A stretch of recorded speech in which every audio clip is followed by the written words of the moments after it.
অত্যন্ত উৎসাহ দিয়ে আজকে এখানে সমাগত হয়েছে। সাবেক 90 দশকের দুপুর যাত্রা নেতা বিশ্বনাথ পালাগঞ্জ উসমানীনগরের নৌকার কান্ডারি আমাদের প্রিয় নেতা জননেতা নূরুজ্জামান চৌধুরী।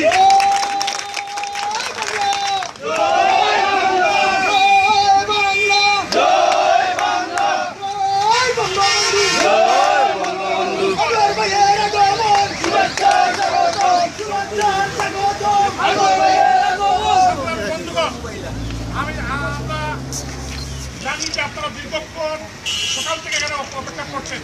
ইতিমধ্যে আপনাদের সম্মুখে বক্তব্য রেখেছেন এই বিশ্বনাথের মাটি ও মানুষের নেতা জনানন্দ সাবেক চেয়ারম্যান, যিনি দুইবার নির্বাচিত হয়েছেন এই বিশ্বনাথের মানুষের ভোটে।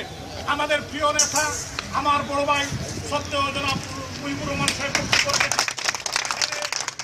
আছেন আমাদের সিলেট জেলা আওয়ামী লীগের সংগ্রামী সভাপতি, আমার শ্রদ্ধেয় মামা এই বিশ্বনাথ পালাগঞ্জ উসমানীনগর থেকে, যিনি সাবেক সংসদ সদস্য ছিলেন এবং মহান মুক্তিযুদ্ধে নেতৃত্ব দিয়েছিলেন বঙ্গবন্ধুর নেতৃত্বে, যারা এই বিশ্বনাথ পালাগঞ্জ উসমানীনগর সিলেটের রাজনীতিকে সেদিন ত্বরান্বিত করেছিলেন। আমাদের সেই প্রিয় নেতা জনাব লুৎফুর রহমান সাহেব এখানে গুরুত্বপূর্ণ বক্তব্য রাখবেন। এখানে বক্তা আছেন বিশ্বনাথ থানা আওয়ামী লীগ, উসমানীনগর থানা আওয়ামী লীগ, যুবলীগ,